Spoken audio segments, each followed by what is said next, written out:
Hi, my name's Macy. I'm 26 and I love reading, and I've read about 14 books this year so far, so this is my mid-year check-in of what was good and what wasn't. Okay, typically the kind of books I like to read, I like female-oriented ones. Sometimes I like a sort of like problematic, imperfect character or a woman that's just kind of like going through it in a relatable way. For example, I really loved My Year of Rest and Relaxation, Seven Husbands of Evelyn Hugo. Those are two of my favorites. So yeah, that's what I read. But I'll read like horror, mystery, romance, whatever. I'll read it all. I love reading. So my first book this year was Eileen by Otteza Moshfegh, and as I said, I loved My Year of Rest and Relaxation, so I really anticipated to love this book. It was unfortunately a 1-star for read for me. I literally can't even explain why. Something about the plot just, I didn't like it. And on paper, it sounds really good. It's about a young girl who works at a juvenile detention center, and she takes care of her alcoholic father who's not very nice to her, and she just like desperately wants to escape. And I feel like the whole time she's talking about it, so you're expecting something to happen. Like she's gonna get out of here, she's gonna do something good, like something's gonna happen. And nothing good is happening. And don't get me wrong, I love an imperfect character, but I just couldn't get behind Eileen and her decisions. She starts to kind of make a friend, and it's a new woman at her job, and I don't know, I just couldn't get into this book. If you did like it, I'd love to hear what you liked about it, but yeah, on paper, I really thought I would love this, and something about the way it was written and the way the characters progressed and the decisions they made and the things that happened, I just was like, that's it? I don't know. I didn't care for Eileen. Okay, the second book I read was Intermezzo by Sally Rooney. This was a 4-star read for me. I really love this book. The main plot, I guess, I don't know, does have a slightly problematic age gap in the relationship, which is difficult to look over because that is a lot of the premise of the book. Like, they know it's problematic and they're like, should we be together, should we not? I don't know.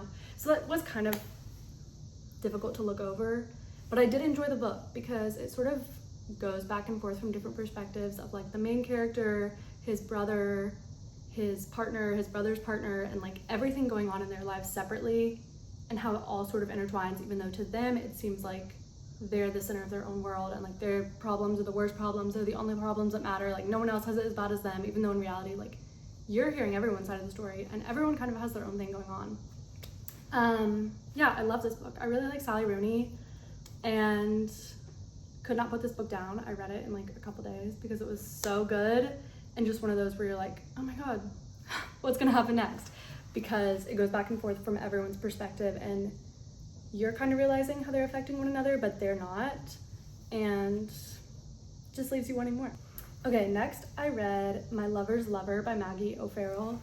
This was a 2.75 read for me. Let me backtrack by saying This Must Be the Place by Maggie O'Farrell, possibly one of the best books I've ever read in my life. Like, fantastic, beautiful, amazing. I've read a few of her other books and nothing has lived up to This Must Be the Place, which is fine, still a fantastic writer. But My Lover's Lover was just not my speed. It's about a girl who starts living with this boy like almost immediately after meeting. Like, they're not even dating yet, they're just meet, and she's like, okay, I guess I'll move in. But he just got out of a relationship and she doesn't really know what happened. Like, part of her is like, did his ex-girlfriend die? Like, did he kill her? Did they break up? Like, what happened?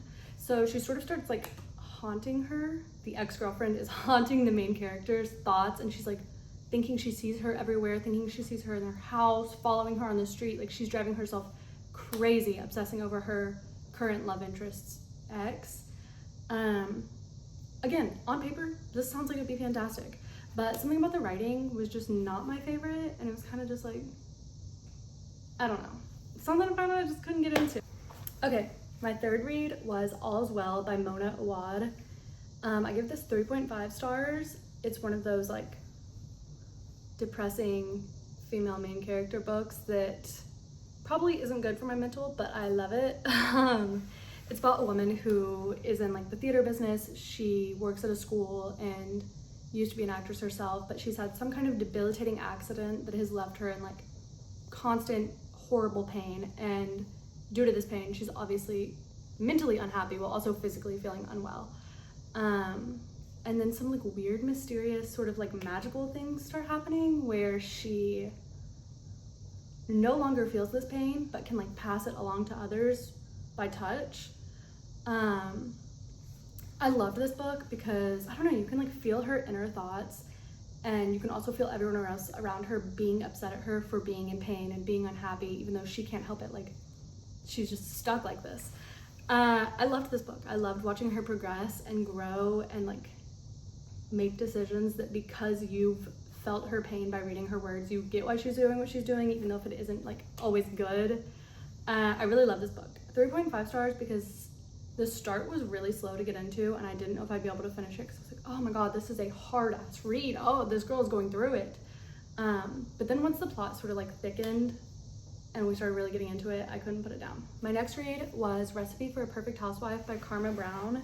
This was a 5-star read for me, and if you like female-driven, slightly like historical fiction books, I think you would really love this. It is about a woman in 2017 who moves for her new husband into like a house she doesn't really want to live in, but she's like, guess I have to, like, I'm your wife, sure, I'll suck it up, I'll learn to be happy.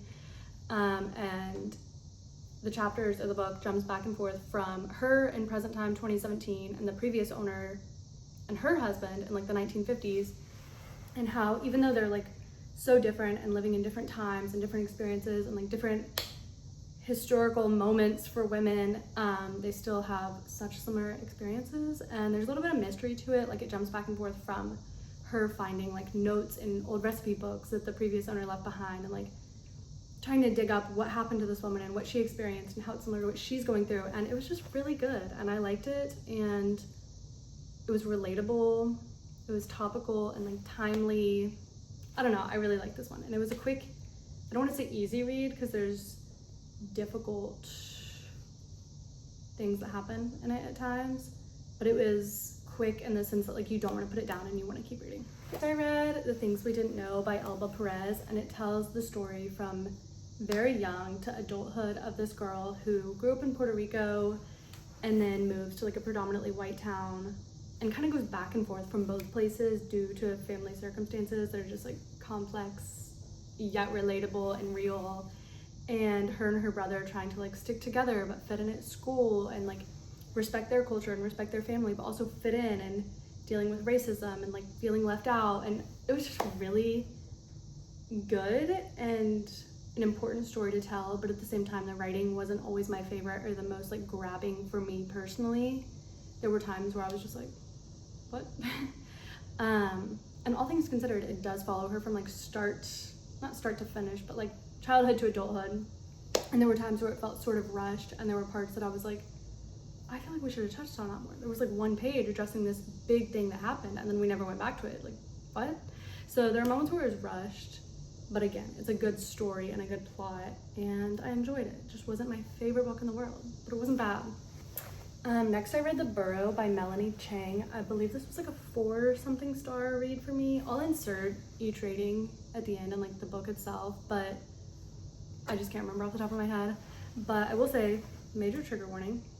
This is a book about a family that goes through this like great disaster, and at first you don't know what it is, so I won't tell you, but a very traumatic event affecting the entire family. And to cope, they buy a bunny because they have a young daughter, and they're like, you know, maybe this pet will like make us happy, it'll bring us together, whatever. There's just so many complexities of like family life and real life, and it's sad and complicated and relatable. And like, I think the daughter, to me, it seemed like she had OCD. As someone that does have OCD, like I was like, oh, but it never really addresses that. I also had a bunny that passed away not long before I read this book, so I thought it would kind of bring me like solace in reading it, and it definitely did. I enjoyed this book. It's definitely sad. It's not a lighthearted, happy read, but truly each character is like complicated and imperfect, but they're having such a horrible experience that no one should experience, that you understand why they're so complicated and why they do the things they do most of the time. There are times where I don't support their decisions. But yeah, I love that book. Mystery Guest by Nita Prose. This was a 3-star read for me. I feel like I've read a lot of books that are just like this similar plot, and there's nothing wrong with it. It's intriguing, it keeps you going, you wonder what's gonna happen next, but at the same time, like, it's a little bit cliche. But in this book, it follows the maid. Why am I blanking on her name? Molly, I think, Molly made. I read the prequel to this book a while ago, and they kind of just like both blended together in my mind. But a famous author dies in their hotel, and everyone looks a little bit guilty. Everyone has like a weird secret history or relationship, even if it's not like a direct relationship, but some kind of like previous knowledge of this man that sort of makes them look guilty. So it was interesting and intriguing, and like it did kind of leave you wanting more, but there were also times where it was just too cliche, and there were moments where we would like bring in like text lingo into writing, and as much as I love being on my phone, like it just like made me feel weird like incorporating that into a book. Like I was like, I don't want to know about your iPhone, and like they said stuff like LOL or like LMFAO, and I didn't want to read that for some reason. Like contextually, I guess it made sense because it would like the main character would be texting someone and that would be their response, but at the same time, I just don't want to know about your texts in a book. If it's not like super plot necessary, I don't know. Wasn't bad, just not totally my speed. Next I read The Missing Treasures of Amy Ashton by Eleanor Ray. This was about 3-star read for me. It is a really good plot. It's about a woman that, again, they don't tell you what the awful experience was, but she's had an awful experience. And because of that, she's become a hoarder, and she knows she is. Part of her doesn't want to be, but she can't help it. Like, it is what it is. You know, she could be doing worse things. Whatever. If these treasures bring her comfort and joy and make that bad experience slightly better for her, like, who's to stop her? And then some new neighbors move in and they have children, and sort of like the grumpy to herself hoarder neighbor slowly warming up to like the crazy kids, like sweet neighbors, and trying to overcome this bad thing that happened to her, and like a little bit of mystery behind it and like why it happened, how it happened, you know, and whether or not she'll overcome her struggles and the thing that happened, and learn to like befriend her neighbors and stop being so to herself and scared. And this was a very sweet book. I feel like I say this every time. The plot itself is good, but there were times where the writing just wasn't my speed. I don't know if anyone knows what I'm talking about, but you know those tweets where it's like, my kid just came up to me and said da da da, and you're like, your kid didn't say that, they're 3. There were moments where the book had writing like that, like they wrote the kids as these beings that like kids don't always act that way. I don't know, something about it I just was like, seems a little unrealistic, but cool. Or the writing just felt like a little juvenile at times, but it wasn't bad.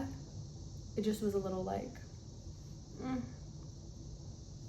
but I still enjoyed it. Okay, I feel like this is a controversial take because I know the message for this book is important. But next I read The Edible Woman by Margaret Atwood. This was a 1-star read for me, and I'm sorry. I wanted to love it. It's about a woman who is engaged to this kind of like shitty, hyper masculine, like trying to impress other men type of guy. And she starts to like empathize and fantasize and feel for all the food she eats, to the point that she cannot eat without feeling like physically ill. Is trying to like hide this like mental thought where she's like, am I losing my mind? Like, why can't I eat? Why am I thinking about food this way? I don't want to be thinking about food this way. But she's like driving herself crazy over it and kind of like doing all these out of character mad things while trying to like appear normal in front of everyone else. But the writing just wasn't what I wanted it to be, and the way it displayed this, like her feeling as if she's losing her mind while trying to go through everything, could have been so good. But something about the writing just kind of bored me, and it wasn't what I wanted it to be. And I love a crazy woman. I've said it once and I'll say it again.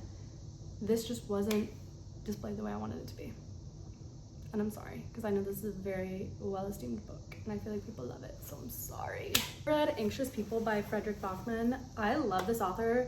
If you haven't read A Man Called Otto, that's really incredible by him. Britt Marie was here, that's really incredible by him. But Anxious People, I feel like this author, he writes a lot of books where it's centered around like the stereotypical like grumpy old man, sweet other character that's a polar opposite, trying to like bring them out of their shell, which is slightly similar to the book I just mentioned beforehand.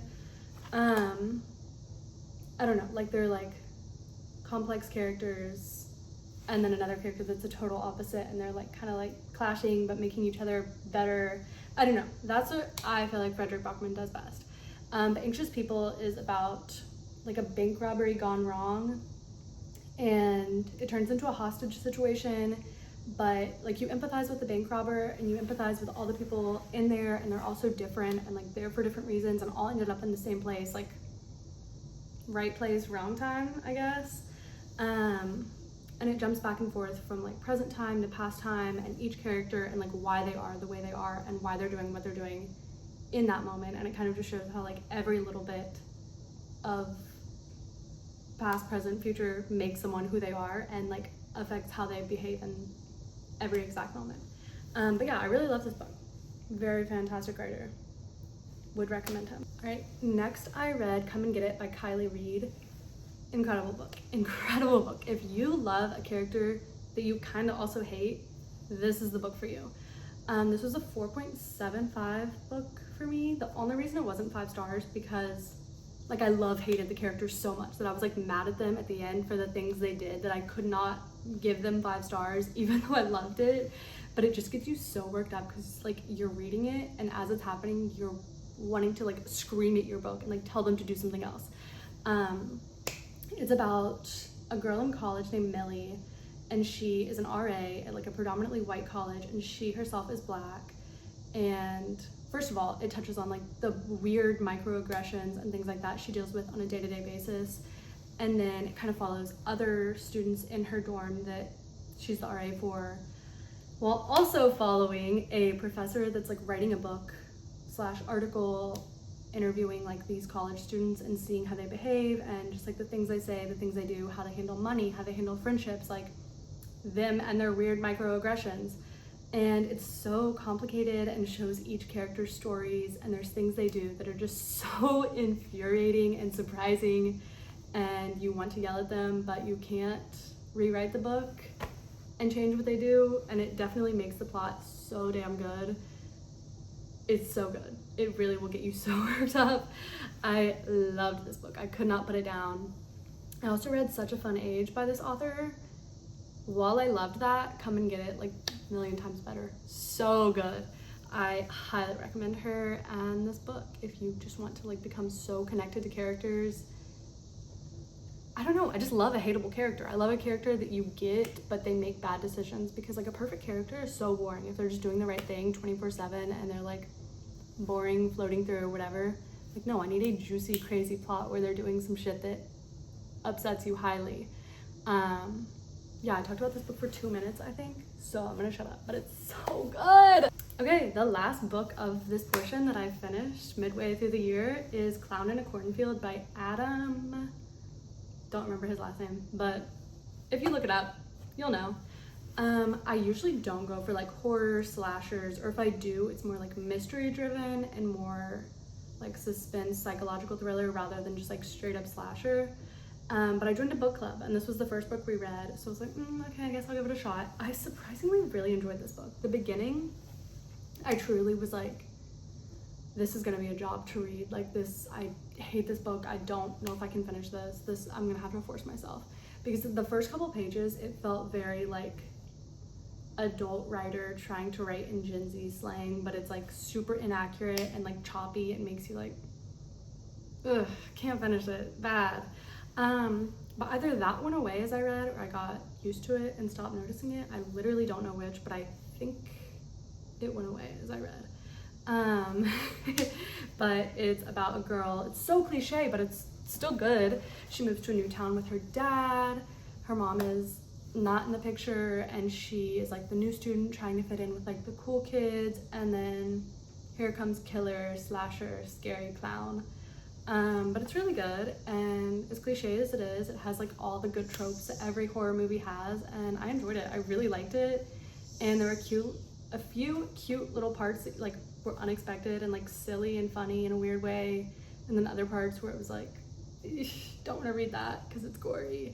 But a lot of the gore was pretty brushed over at the same time. Like, yeah, it's gory, but I also was really scared of it going on for pages and pages of like blood and guts and gore, and a lot of it would just be like, he's gone, and then I'd move on to the next thing without like super viscerally making you read it. So that was comforting because I didn't want something like highly visceral. But I like this book, it was good, and I really want to watch the movie now to see how the movie holds up to what I read. Okay, last but not least, I'm currently reading Tom Lake. I cannot think of who this is by, but I am really loving this book. If anyone has seen Princess Bride, and you know how it starts out of like it's the grandpa telling the grandson a story, and the whole time you're watching the movie, you're watching the story that's being told. That's kind of how this book is. It's a mom telling her 3 college-age daughters the story of when she once dated this man that's like now a super famous actor, and all her daughters just like sitting, cozying around her, listening to her tell this story of her life. I really love it. I like how it jumps from the mom telling the story from like 30 years ago as if you're present in time there, and then jumping back to like her and her daughters pausing the story to react and like talk about what's going on in their lives right then, and how it kind of all overlaps and affects one another, and like the relationship between the mother and these daughters and the daughters and each other. It's so good. I really love this book. There are moments where the writing just doesn't like grab me in a way that it's almost like choppy and paused at times that makes me not read as quickly, if that makes sense. But then once I get into it, I just love the story so much, and I love the characters and the choices they make and the ways they react to everything so much. And again, none of them are perfect. Like one of the daughters is not that nice to her mom. Like they all have different personalities and different like hopes and aspirations and dreams and reactions to what their mom did and what they think she should have done instead versus like did right. And I love it. And the mom is just like happy to be there. She's like, yeah, I dated this celebrity, but I would rather be here working on a farm, not famous, and have you all than have stuck around with this famous guy and like live a famous life. But it's very endearing and sweet, and I just like the way it's told. So yeah, that's me and my books.